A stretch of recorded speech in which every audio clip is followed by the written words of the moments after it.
جس طرح ایک جنگ میں جانے والا تمام تر ہتھیار سے لیس ہو کر کے جاتا ہے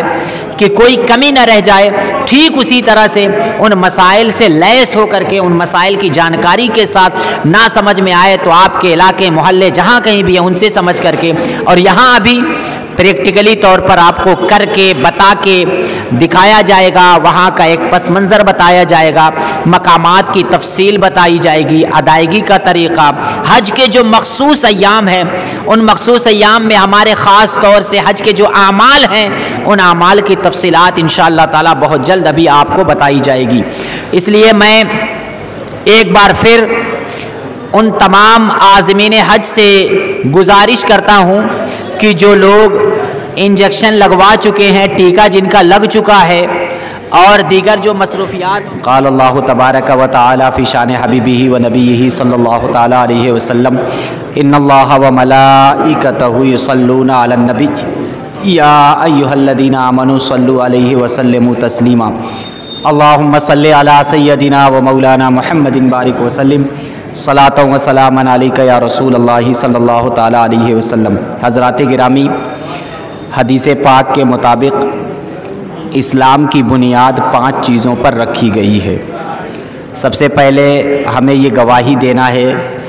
کہ اللہ کے علاوہ کوئی معبود نہیں اور محمد الرسول اللہ صلی اللہ تعالیٰ علیہ وسلم اس کے بندے اور رسول ہیں۔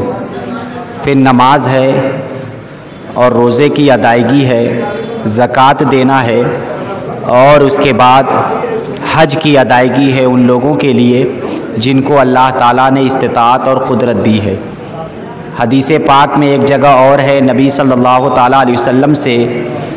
احب الاعمال یعنی بہتر اور سب سے افضل اور اللہ کی بارگاہ میں پسندیدہ عمل کے بارے میں جب پوچھا گیا تو سب سے پہلے آپ صلی اللہ تعالیٰ علیہ وسلم نے نماز کو، اور اس سے پہلے شہادت کو، پھر نماز کو بیان فرمایا، پھر جہاد کا ذکر ہے، اور جہاد کے بعد حج کا ذکر نبی صلی اللہ علیہ وسلم نے بیان فرمایا ہے۔ گویا کہ حدیث پاک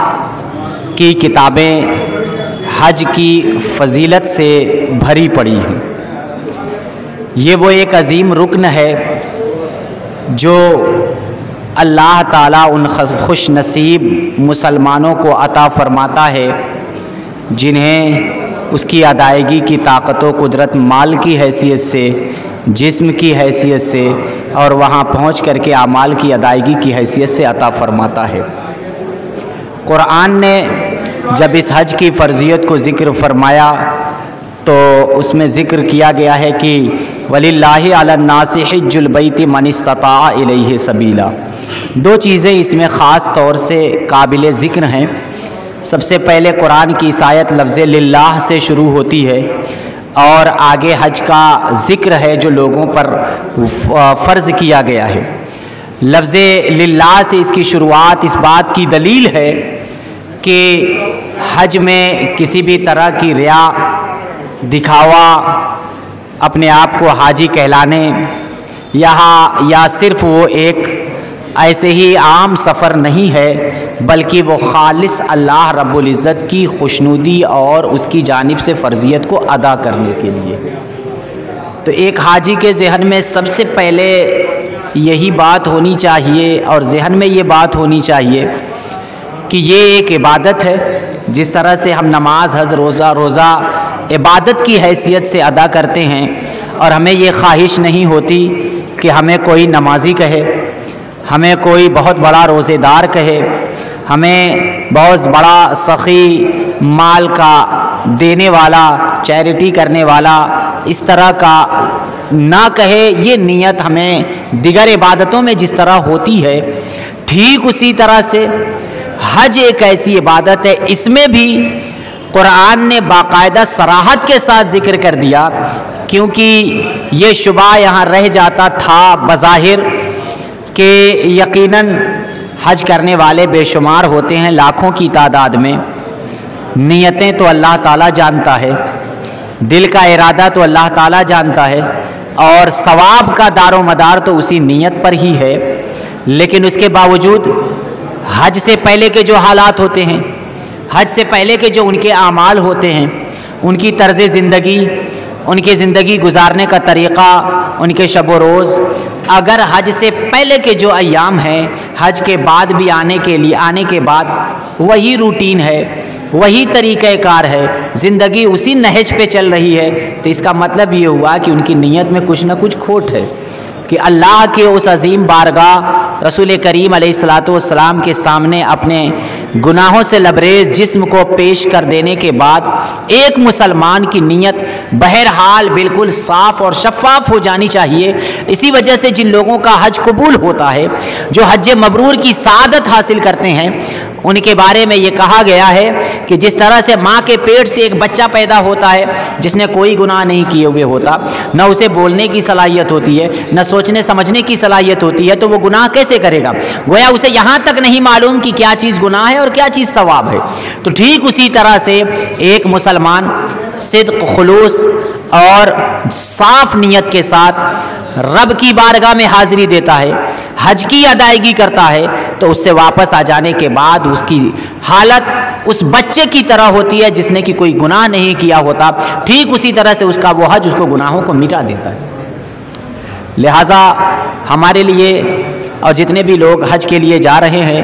ان کی سب سے پہلی نیت صاف الفاظ میں یہی ہونی چاہیے کہ یہ ایک عبادت ہے، ہم اسے اللہ کی خوشنودی کے لیے ادا کرنے جا رہے ہیں۔ باقی دعائیں ہیں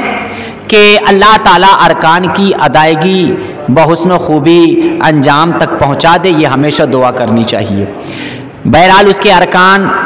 جو ہیں، آپ جو بھی عازمین حج ہیں وہ پہلے سے مطالعہ کرتے ہیں، لوگوں سے سنتے سمجھتے رہتے ہیں، حاجیوں سے ملاقات بھی کرتے ہیں، لیکن پریکٹیکلی طور پر کہ ان کو احرام کیسے باندھنا ہے، تلبیہ کا طریقہ کیا ہے، صفا اور مروہ کی سعی کرنی ہے تو کہاں سے کہاں تک اور کہاں دوڑنا ہے، کہاں آہستہ چلنا ہے، رمی جمار کی ترتیب کیا ہے کہ ہمیں پتھر مارنا ہے تو کیسے،